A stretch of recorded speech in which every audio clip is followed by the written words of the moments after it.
जी sir, ये बताइएगा कि आज हलीमा खान साहिबा यहाँ पेश हुई और जमानत के लिए उन्होंने दरखास्त दी थी, तो सर उस हवाले से केस की एक अपडेट बताइएगा, आप अंदर मौजूद थे।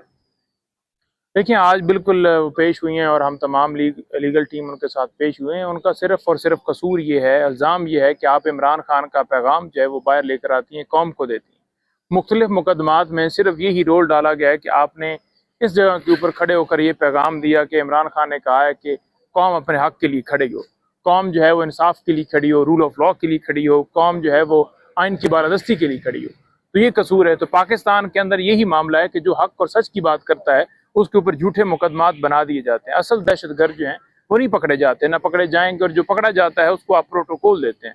तो फेस कर रहे हैं, इमरान खान फेस कर रहे हैं, पूरी कौम जो है उनके साथ खड़ी है, उनकी फैमिली मुख्तलिफ झूठे मुकदमात में फेस कर रही है। लेकिन बड़ा वाज़ेह पैगाम है कि गिव अप कभी भी ना किया ना करेंगे, और अपनी जो मकसद है, अपना जो एजेंडा है, जो काज है पाकिस्तान का, उसके ऊपर पूरा खानदान इमरान खान के साथ जो है वो पुरज़्म खड़ा है।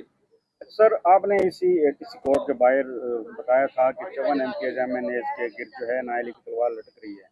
अब तक जो है 9 से 10 MNAs आपके नायल हो चुके हैं। अभी मजीद कितने आपके जो है MNAs MPs नायल होंगे, और आपकी क्या स्ट्रेटजी होगी PTI की कि जो सीटें आपके हाथ से जा रही हैं उनको वापस लाया जाएगा या उनको छोड़ दिया जाएगा? देखिए, खान साहब का वाज़ेह हुक्म आ चुका है। मैं भी बैठा हुआ था हलीमा आपा के हमरा, और मुख्तलिफ जो बाकी भी लोगों ने सवाल पूछे, तो खान साहब ने वाज़ेह कहा है कि जो ज़िमनी इंतखाबात हैं उनमें हमने हिस्सा नहीं लेना, क्योंकि उनमें हिस्सा लेने का मतलब यही है कि हम इस प्रोसेस को लेजिटिमेट करार देंगे।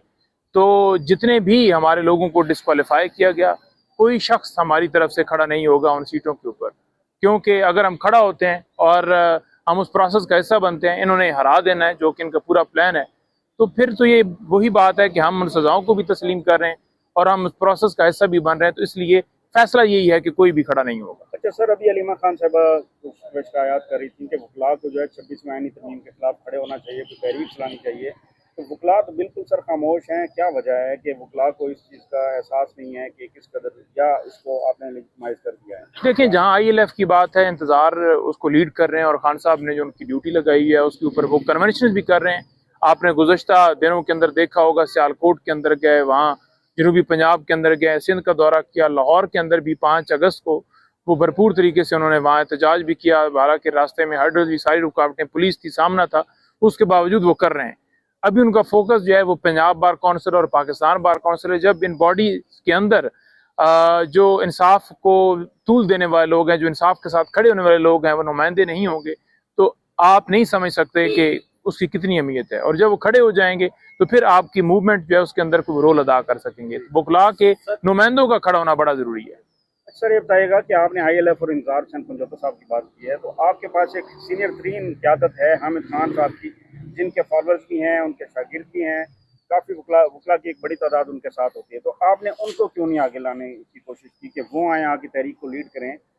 क्या वजह है सर? देखिए, बात यह है कि वो तो कोई भी, किसी ने भी नहीं रोका उनको। खान साहब ने खुद, जब उनसे मुलाकात हुई तो खान साहब ने खुद उन्हें कहा कि आप इस मामले को लीड कीजिए, कोई हमारी तरफ से रुकावट नहीं है, वो लीड करें, ILF उनके साथ सपोर्ट करेगी।